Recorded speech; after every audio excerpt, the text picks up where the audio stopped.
వచ్చేస్తున్నాయండి. ఎన్నికలు అయితే కనుక వచ్చేస్తాయి, దాంట్లో ఎలాంటి డౌట్ లేదు. ఆంధ్రప్రదేశ్లో మరో యుద్ధం అయితే జరగబోతుంది. ఎన్నికల సమరం అని పిలవాలేమో.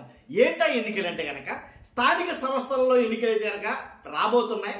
దానికి సంబంధించిన కొన్ని సర్క్యులర్స్ అయితే కనుక జారీ అయినాయని కొన్ని మాటలైతే కనుక వినిపిస్తున్నాయి. కాబట్టి మొత్తానికి ఎలాగైతేనండి, ఆల్రెడీ తెలంగాణలో స్థానిక సంస్థల ఎన్నికలు హోరాహోరీగా జరగబోతున్నాయి. ఆల్రెడీ నోటిఫికేషన్ ఇవ్వడం జరిగింది. ఆంధ్రప్రదేశ్లో కూడా స్థానిక సంస్థల మీద కసరత్తు అయితే ప్రారంభమైపోబోతుంది ఇంకో నెల 2 నెలల్లో. కాబట్టి ఎన్నికలు ఎంతకాలం పడతారంటే కనుక ఇంకొక 3 నెలల్లో ఎన్నికలు రాబోతున్నాయి. ఇదంతా పక్కన పెడదాం. ఎన్నికలు వచ్చేస్తున్నాయి, జరిగిపోతాయి, ఎన్ని పక్కన పెడితే ఓ మాట ఉందండి. నాకు ఎన్నికలు అని అనగానే ఆంధ్రప్రదేశ్లో పులివెందుల ఒంటిమిట్ట గుర్తొస్తుంది. ఎన్నికలు అని అనగానే పులివెందుల ఒంటిమిట్ట మాత్రమే గుర్తొస్తుంది. ఒక్కసారి ఫస్ట్ లైక్ చేయండి, వీడియోలోకి వెళ్దాం. చాలా మాట్లాడుకోవాల్సి ఉన్నాయి, మాట్లాడుకుందాం. ఫస్ట్ లైక్ చేయండి. లైక్ చేస్తే నాకు మోటివేషన్గా ఉంటుంది, ఎక్కువ మందికి ఇన్ఫర్మేషన్ షేర్ అవుతుంది. మనం మాట్లాడే నిజాలు 10 మందికి తెలుస్తాయి. అది నా ఉద్దేశం. అందుకే లైక్ చేయమంటారు మిమ్మల్ని. కాబట్టి ఎన్నికలు అనేవి ఎలా జరగబోతున్నాయి, ఎన్నికలు రాబోతున్నాయి అని అంటే ఇల్లు ఎలగ్గానే పండగ అయిపోతుందిగా. కాబట్టి వచ్చే ఎన్నికలు ఎలా జరగబోతున్నాయి అనే దాని గురించి మనం మాట్లాడుకుందాం కదా. ఫస్ట్ లైక్ చేయండి, కొత్తగా మన ఛానల్తో పక్కగా సబ్స్క్రైబ్ చేయండి, మీ అమూల్యమైన అభిప్రాయాన్ని కామెంట్ రూపంలో తెలియజేయండి. కాబట్టి మున్సిపాలిటీలు, అలాగే కార్పొరేషన్లు, అలాగే నగర పంచాయతీలు, గ్రామ పంచాయతీలు, ఎంపీటీసీలు, జడ్పీటీసీలు, సర్పంచులు, వార్డు మెంబర్లు, ఇవన్నీ ఎన్నికలు అయితే కనుక రాబోతున్నాయి. వస్తాయి, రాకమాంతా వస్తాయి, ఎలాగైతే జరుగుతాయి. ఆల్రెడీ ఇప్పుడు తెలంగాణలో జరుగుతున్నాయి, మనకు కూడా వస్తాయి 2-3 నెలల్లో. అదైతే ఎలాంటి డౌట్ లేదు. కానీ వచ్చిన ఎన్నికలు ఎలా జరపబోతున్నారు అనేది పెద్ద సమస్య. ఇది ఒక $1 మిలియన్ క్వశ్చన్ నాకైతే కనుక. అసలు ఎన్నికలు అని అనగానే రీసెంట్గా జరిగిన పులివెందుల ఒంటిమిట్ట గుర్తుకొచ్చేస్తుంది నాకు. ఏంటబ్బా పద్దాక పులివెందుల ఒంటిమిట్ట అన్నావు, ఏంటి అసలు ఏం జరిగిందని ఏం గుర్తొస్తుంది నీకు అని మీలో చాలా మంది కొట్టేస్తూ ఉంటుంది.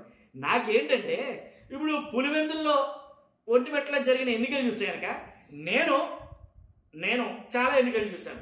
నేను చూసిన ఎన్నికల్లో ఎప్పుడు కూడా నా అనుభవంలో ఎప్పుడు కూడా అలాంటి ఎన్నికలు అయితే చూడాల. కాళ్ళు పట్టుకున్న ఓటు నేను వేసుకుంటాను, నా ఓటు నేను వేసుకునేవాడిని అని ఒక పోలీస్ అధికారి కాళ్ళు పట్టుకుని బ్రతిమలాంటి సంఘటనలు అయితే కనుక నా భూతో నా భవిష్యత్ అన్నట్టు నేను ఇంతకుముందు ఎప్పుడు చూస్తాను కూడా నాకు డౌట్ లేదు. ఎందుకంటే అలాంటి ఎన్నికలు మళ్ళీ జరగబోతున్నాయా? స్థానిక సంస్థల ఎన్నికలు అంటే అంతేగా, అదే జరగబోతుందా, అదే రిపీట్ అవ్వబోతుందా ఇక్కడ మళ్ళీని అనేది కనుక నాకు డౌట్ ఉంది. ఏంటంటే ఇప్పుడున్న సర్పంచులు ఎవరైతే వాస్తవానికి 2021 మార్చి 17న ఏర్పడ్డాయి, మరలా 2026 మార్చి 17 తేదీకి పదవీ కాలం ముగిసిపోద్ది. 2026 మార్చి 17 అంటే ఇంకా చాలా ఉందిగా, మరి ఇప్పుడు వచ్చి ఎన్నికలు వచ్చాయి అంటావేంటి అని అనుకోవద్దు. ఒక 2 నెలల ముందు అంటే జనవరిలో ఎన్నికలు అయితే కనుక నిర్వహించడానికి ఎన్నికల సంఘం ప్రిపేర్ అవుతుంది అని అయితే మాట్లాడుతున్నారు.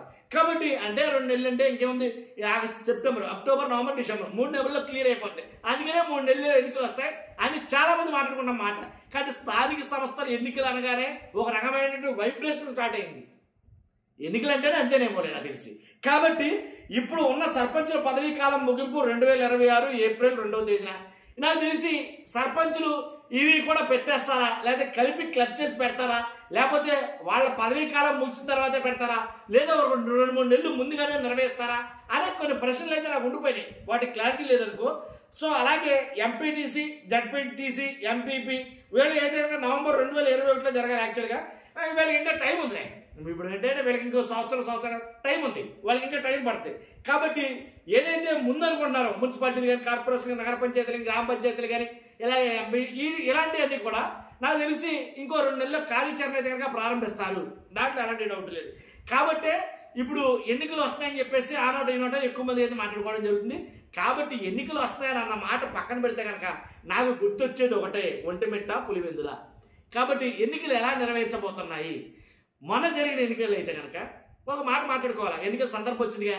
ఏంటంటే కనుక పోలీసులు ఉన్నారు, ఏంటి కూటమికి సంబంధించినటువంటి నాయకులు ఉన్నారు, ఓటర్లు లేరు. ఇది ఎక్కడ విడ్డూరరా? అసలు ఉండాల్సిందే ఓటర్లు కదా, వీళ్ళంతా తర్వాత కదా. ఎలక్షన్ సిబ్బంది ఉన్నారు, పోలీసులు ఉన్నారు, కూటమి నాయకులు ఉన్నారు. అక్కడ ఎవరైతే ఎమ్మెల్యే అయితే ఆ ఎమ్మెల్యేకి సంబంధించిన మంత్రులు, వాళ్ళ నాయకులు, వాళ్ళకి సంబంధించిన వాళ్ళు మనుషులు ఉన్నారు. కానీ ఓటర్లు లేరు. కొన్ని బూతుల్లో ఓటర్లు లేరు. ఇలా జరిగిన ఎన్నికలు ఇలా కూడా జరుపుతారా ఎన్నికలు అన్నట్టుగా జరిగాయి. దాంట్లో ఎలాంటి డౌట్ లేదు. దాని మీద చాలా వరకు వెళ్ళింది అనుకోండి ఇది. కాబట్టి ఇదే రకంగా జరిగితే కనుక ఎన్నికలు స్థానిక సంస్థల్లో కూడా గెలుపు ఎవరిది కాబోతుంది. మనకు తెలిసి మొన్న జరిగిన పులివెందుల ఒంటిమిట్ట మీద కూడా ఏం చేయలేకపోయింది. నన్ను అడిగితే వైసీపీ ఏం చేయలేదు, కోర్టుకి అక్కడికి అన్నారు కదా, ఏం కాల. అదైతే జరిగింది సజా మన వాళ్ళకి అయిపోయింది, క్లియర్ అయిపోయింది. కానీ ఏం కాదు. అలాగే జరిగితే పరిస్థితి ఏంటి, ఇది అసలు మెయిన్ క్వశ్చన్. అలాగే స్థానిక సంస్థలు, నగర పంచాయతీలు కావచ్చు, పంచాయతీలు కావచ్చు, మున్సిపాలిటీలు కావచ్చు, ఏదైనా సరే అధికారంలో ఉన్న ఆ జులుం ఏదైతే ఉందో అలాగే ఎన్నికలు కనుక ఒకవేళ నిర్వహిస్తే కనుక ఏంటి పరిస్థితి అంటే కనుక అసలు దీనికి అసలు సమాధానమే లేదు. కాబట్టి ఎన్నికలు ఎలా ఉండబోతున్నాయి అనేది తలుచుకుంటేనే ఒక రకమైన ఇది స్టార్ట్ అవుతుంది. కాబట్టి చూద్దాం ఎలా జరగబోతుంది అనేది. ఆల్రెడీ ప్రజాస్వామ్యం ఖూనీ అయిపోయింది అని కొన్ని మాటలైతే మనం మాట్లాడారు చాలా మంది పెద్ద పెద్ద నాయకులు అందరం, అంటే రాజకీయ విశ్లేషకులు, రాజకీయ పండితులు, నిపుణులు ఎవరైతే ఉన్నారో అలాంటి వాళ్ళు చాలా మంది మాట్లాడారు. ఇదేంటిది ఇలా జరగడం ఏంటి, మేము ఓటు వేయలా కావద్దు చూసుకో, మమ్మల్ని వేయనివ్వలా చూసుకో, ఓట్లు వేయలా అని మమ్మల్ని ఓట్లు వేయనివ్వలేదు అని అన్నవాళ్ళు చాలా మంది ఉన్నారు. నిజంగా మీకు అంత కాకపోతే నేను ఎగ్జాంపుల్గా చూపించమంటారా ఓటు వేయలేదు అని అన్న వాళ్ళని నేను చూపిస్తాను. అది కూడా కాకపోతే ల్యాగ్ అవుద్ది, లెంత్ అవుద్ది. కానీ సరే ఇలా జరిగింది కదా, మీకు జరిగిందే ఉంది, ఎన్నికలు అయితే ఇలా జరిగాయి కాబట్టి జరిగిన ఎన్నికలు ఇలాగే జరుగుతాయా, మరలా స్థానిక సంస్థల ఎన్నికలు అనేది ఒకసారి ఆలోచించాలి. చూద్దాం ఏం జరగబోతుంది ఏంటి అనేది. చూస్తున్న మీరు అందరూ కూడా ఫస్ట్ అయితే లైక్ చేయండి, కొత్తగా మన ఛానల్స్ సబ్స్క్రైబ్ చేయండి. Thank you very much.